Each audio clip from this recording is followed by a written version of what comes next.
Friends, welcome to Bala diaries. Tirumala వద్ద పండుగ సందర్భంగా ఏనుగుల కవాతు తిరుమల శ్రీ వెంకటేశ్వర ఆలయం పండుగలకు స్వర్గధామం. ఇక్కడ సంవత్సరానికి 365 రోజులలో 433 ఉత్సవాలు నిత్య కళ్యాణం పచ్చతోరణం అనే నినాదానికి ప్రతీకంగా ప్రతిరోజు పండుగగా జరుపుకుంటారు. ప్రతి సంవత్సరం అక్టోబరు నెలలో జరుపుకునే 9 రోజుల కార్యక్రమం శ్రీ వెంకటేశ్వర బ్రహ్మోత్సవాలు ప్రధాన కార్యక్రమం. దీనిలో మలయప్ప స్వామి భార్యలు శ్రీదేవి భూదేవితో 4 మాడవీధుల్లో వివిధ వాహనాలపై ఊరేగిస్తారు. వాహనాలలో ముఖ్యమైనవి ధ్వజారోహణం, పెద్ద శేషవాహనం, చిన్న శేషవాహనం, హంసవాహనం, సింహవాహనము, ముత్యపు పందిరి వాహనము, కల్పవృక్ష వాహనం, సర్వభూపాల వాహనం, మోహిని అవతారం, గౌడ వాహనం, గరుడ వాహనం, హనుమంత వాహనం, స్వర్గరథం, అశ్వ వాహనం, చక్రస్నానం. వైకుంఠ ఏకాదశి నాడు గరుడ వాహన ఊరేగింపును అత్యధికంగా లక్షలాది మంది భక్తులు చూస్తారు. ఆ రోజు గర్భగుడి చుట్టూ ఉన్న వైకుంఠ ద్వారా వెంకటేశ్వరుని దర్శనం పొందుతారు.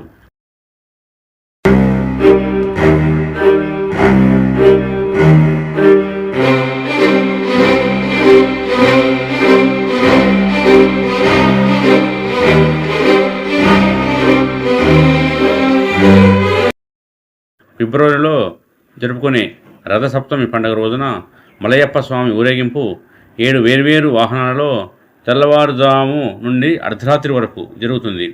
ఇతర వార్షిక ఉత్సవాలలో ముఖ్యమైనవి శ్రీరామనవమి, జన్మాష్టమి, ఉగాది, తెప్పోత్సవం, శ్రీ పద్మావతి పరిణయోత్సవము, పుష్పయాగం, పుష్పపల్లకి, మార్చి ఏప్రిల్ నెలల్లో జరుపుకునే వసంతోత్సవం మొదలగునవి ఉన్నాయి. ఆలయ ప్రాంగణంలో యాత్రికుల రద్దీని నిర్వహించడానికి 2 ఆధునిక వేచి ఉండే భవనాలు ఉన్నాయి. ఇక్కడ యాత్రికులకు ఉచిత భోజనం కోసం తరిగొండ వెంగమాంబ అన్నప్రసాదం భవనం, తలనీలాలు సమర్పించే భవనాలు, అనేక యాత్రికుల బస స్థలాలు ఉన్నాయి.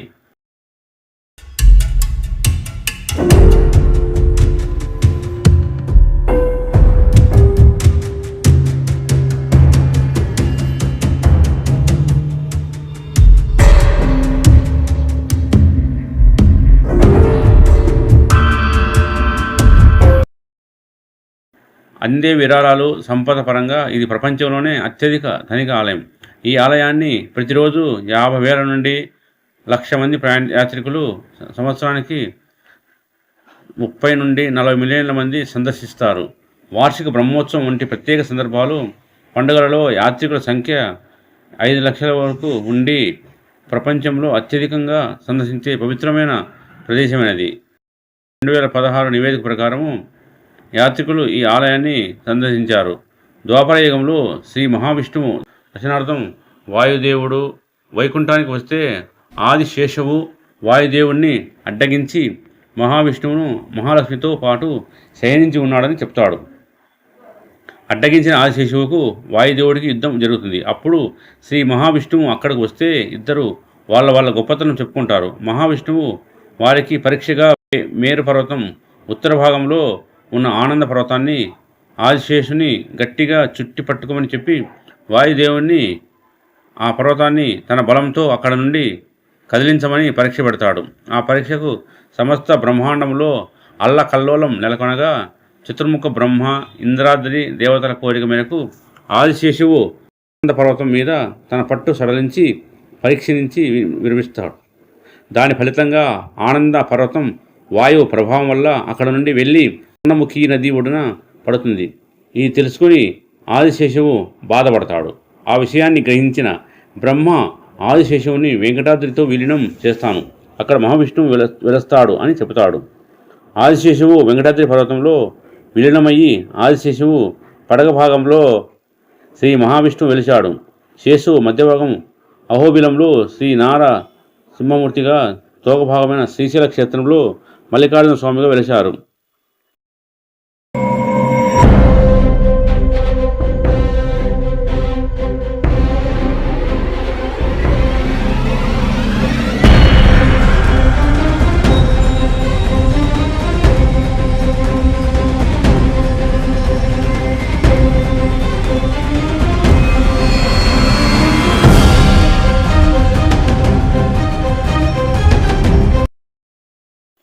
పురాణాల ప్రకారము తిరుమల ఆది వరాహ క్షేత్రంగా భావించబడుతుంది. హిరణ్యాక్షుని చంపిన తర్వాత వరాహుడు ఈ కొండపై నివసించాడు. తిరుమల ఆలయం గురించి ఎక్కువగా అంగీకరించబడిన పురాణం శ్రీ వెంకటాచల మహత్యం. కలియుగ కాలంలో త్రిమూర్తులు ఎవరు గొప్ప దేవుడో తెలుసుకునేందుకు ఋషులకు యజ్ఞం చేయమని నారదుడు సలహా ఇచ్చాడు. వారు భృగు మహర్షిని త్రిమూర్తుల దగ్గరకు పంపుతారు. అహం ప్రాతినిధ్యంగా పాదంలో అదనపు కన్ను ఉన్న భృగుపు బ్రహ్మ శివుడిని సందర్శించగా వారు ఋషిని గుర్తించలేదు. చివరికి అతను విష్ణువును సందర్శించినప్పుడు విష్ణువు భృగుని గమనించినట్టుగా వ్యవహరించాడు. కోపంతో భృగు విష్ణువు ఛాతిపై తన్నాడు. దానికి విష్ణు క్షమాపణ చెప్పి ఋషి పాదాలను ఒత్తేటప్పుడు పాదంలో ఉన్న అదనపు కన్నును చిదిమేశాడు. విష్ణువు ఛాతిలో నివసించే లక్ష్మి భృగు చేసిన పనిని అవమానంగా భావించి వైకుంఠంగా వదిలి భూమిపై కొల్లాపూర్ వెళ్తుంది. కొల్లాపూర్లో ఉన్న సమయంలో లక్ష్మి కొల్లాసుర అనే రాక్షసిని ఓడిస్తుంది. ఈమెను ప్రేమపూర్వకంగా అంబాబాయి అని అంటారు. ఆమె ఇక్కడికి మహాలక్ష్మి ఆలయం కొల్లాపూర్లో దేవతగా పూజలు అందుకుంటుంది. విష్ణువు వైకుంఠాన్ని విడిచిపెట్టి శ్రీనివాసుడిగా మానవ రూపాన్ని పొంది లక్ష్మిని వెతుక్కుంటూ తిరుమల కొండలకు చేరుకొని ధ్యానం చేయడం ప్రారంభించాడు. శ్రీనివాసుని పరిస్థితి లక్ష్మికి తెలిపి శివుణ్ణి బ్రహ్మదేవుని ప్రార్థిస్తుంది. అప్పుడు శివుడు బ్రహ్మ ఆవు దూడగా మారుతారు. వాటిని తిరుమల కొండల ప్రాంతాన్ని పాలించే చోళ రాజుకు అప్పగిస్తుంది. ఆవు మేత కోసం వెళ్ళినప్పుడు ప్రతిరోజు శ్రీనివాసునికి పాలు ఇస్తుంది. ఒకరోజు ఆవులు కాపరి దాన్ని చూసి కర్రతో కొట్టడానికి ప్రయత్నించగా శ్రీనివాసునికి గాయం అవుతుంది. శ్రీనివాసుడు అది ఆగ్రహించి సేవకుల అపరాధం రాజును భరించాలి కాబట్టి చోళరాజుని రాక్షసుడిగా మారమని శపిస్తాడు. రాజు శాప విమోచనం కోసం ప్రార్థించగా రాజు ఆకాశరాజుగా జన్మించి తన కుమార్తె పద్మావతిని శ్రీనివాస రూపంలో ఉన్న విష్ణువునికి వివాహం చేయమని చెప్తాడు. శ్రీనివాసుడు అక్కడ నుండి ఒకలాదేవి ఆశ్రమానికి వెళ్ళాడు. ఆ ప్రయాణంలో నీల అని గంధర్వ యువరాన్ని శ్రీనివాసుని చూసి ఆవుల కాపరి వల్ల తలపై గాయమై జుట్టుపోయి ఏర్పడిన మచ్చను గమనించింది. భక్తిపూర్వకంగా ఆమె తన జుట్టుని కత్తిరించి మచ్చ అనే ప్రదేశంలో శ్రీనివాస తలపై అద్భుతంగా జత చేసింది. శ్రీనివాసుడు ఆమె భక్తితో చెలించి కృతజ్ఞతలు తెలుపుతూ ఆమెను దేవతగా మార్చి తన భక్తులు జుట్టు కత్తిరించుకొని దానం చేస్తారని దానిని స్వీకరించమని ఆమెను ఆశీర్వదించాడు. గత జన్మలో కృష్ణుడి పెంపుడు తల్లి ఐశ్వర్యమైన ఒకలాదేవి శ్రీనివాసుడు తన బిడ్డగా కావాలని ఎంతో ఆసక్తిగా ఎదురుచూసింది. గత జన్మలో కృష్ణుడి వివాహం చూడలేకపోయినందున ఈ జన్మలో చూడాలని వేడుకొనగా కృష్ణుడు ఒకలాదేవిగా జన్మించినప్పుడు శ్రీనివాసుడిగా తన వద్దకు వస్తానని, ఆ తర్వాత ఆమె పెళ్లిని చూడగలదని చెప్పాడు. ఆమె ఆశ్రమంలోకి ప్రవేశించిన తర్వాత అతను అమ్మ అని పిలవగా ఒకలాదేవి దత్తత తీసుకున్నది. మరొక వైపు శ్రీనివాసుడి చేత శపించబడిన తర్వాత చోళరాజు ఆకాశరాజుగా పునర్జన్మ తీసుకుని సంతానం కోసం యజ్ఞం చేయగా బంగారు కమలంలో ఆడపిల్ల దొరుకుతుంది. ఆమెను పద్మావతిగా పెంచుతాడు. లక్ష్మి ప్రతిరూపమే. పద్మావతి చదువుకుని చాలా అందమైన యువరాణిగా ఎదిగింది. ఒకరోజు శ్రీనివాసుడు వేటల్లో ఉన్నప్పుడు అతను పద్మావతి దేవుని గమనించి ఆ సమయంలో పద్మావతి తన స్నేహితురాళ్లతో ఆడుకుంటున్నప్పుడు అకస్మాత్తుగా ఒక ఏనుగు తలెత్తి యువరాణిని వెంబడించగా పద్మావతి శ్రీనివాసుని వైపు పరిగెత్తుకుంటూ రక్షణ కోసం అతని చేతుల్లో పడుతుంది. ఆ ఏనుగు గణేశుడే. పద్మావతి ఆమె స్నేహితురాలను శ్రీనివాసుడు పరస్పర వివరాలు తెలుసుకున్నారు. శ్రీనివాసుడు పద్మావతిని వివాహం చేసుకుంటానని తెలుపగా ఆమె స్నేహితురాలు శ్రీనివాసుని వెళ్ళగొడతారు. శ్రీనివాసుడు ఒకలాదేవి వద్దకు వెళ్ళి తన పరిస్థితి చెప్పగా వ్యక్తిగతంగా ఆకాశరాజు వద్దకు వెళ్ళి మాట్లాడతానని చెబుతుంది. రాజు తిరస్కరిస్తాడని భయపడి రోజు చెప్పే మహిళ రూపంలో రాజభవనానికి వెళ్ళి రాణికి పద్మావతి భవిష్యత్తు గురించి చెబుతూ పద్మావతి శ్రీనివాస రూపంలో ఉన్న విష్ణువును వివాహం ఆడుతుందని, ఒకలాదేవి గురించి అడగడానికి వస్తుందని చెప్తుంది. ఒకలాదేవి తన కొడుకు శ్రీనివాసుని పద్మావతితో వివాహం చేయమని కోరినప్పుడు రాజు రాణి అంగీకరిస్తారు. రాజకుమార్తెను పద్మావతికి పెళ్లికి సిద్ధమవడానికి ధనురాశులు ఉన్నాయి. శ్రీనివాసుడు తన తల్లి పేదవారనందున శివుడు, బ్రహ్మ, ఇంద్రుడు, సంపద దేవుడైన కుబేరుని ప్రార్థించాలని సూచించారు. కుబేరుడు శ్రీనివాసుని ప్రార్థనలకు సమాధానమిస్తూ డబ్బు, నగలు మొదలైన వాటిని అప్పుగా ఇచ్చాడు. శ్రీనివాసుడు తన భక్తులు ఇచ్చే డబ్బుతో అప్పు తీరుస్తానని చెప్పాడు. ఆకాశరాజు రాజభవనంలో వైభవంగా వివాహం చేసుకుని తిరుమల కొండకు తిరిగి వస్తాడు. శ్రీనివాసుడు ఆ పద్మావతి తిరుమలలో చాలా సంవత్సరాలు నివసించి తిరిగి వైకుంఠానికి తిరిగి వెళతారు. వెంకటేశ్వర మూర్తిలో పద్మావతి లక్ష్మిగా ఛాతి ఒకవైపు ఉంటుంది. అలాగే మరొకవైపు లక్ష్మి మరో అవతారం భూదేవి ఉంటుంది. ఈ పురాణానికి కొంచెం తేడాలలో ఇతర కూర్పులు ఉన్నాయి. మరో ప్రసిద్ధ రూపంలో పద్మావతి లక్ష్మి కాదు, వేదవతి పునర్జన్మ. ఈ సంస్కరణలో శ్రీనివాస పద్మావతి వివాహమైన కొన్ని నెలల తర్వాత లక్ష్మీదేవి వివాహం గురించి తెలుసుకొని శ్రీనివాసుడిని ప్రశ్నించడానికి తిరుమల కొండలకు వెళ్తుంది. లక్ష్మీ పద్మావతి ఎదురైనప్పుడు శ్రీనివాసుడు శిలగా మారిపోతాడు. బ్రహ్మ శివుడు ప్రత్యక్షమై గందరగోళంలో ఉన్నవారికి కలియుగ శాశ్వత కష్టాల నుండి మానవజాతి విముక్తి కోసం 7 కొండలపై ఉండాలనే ప్రభు కోరిక వలన అలా జరిగినట్టు చెప్తారు.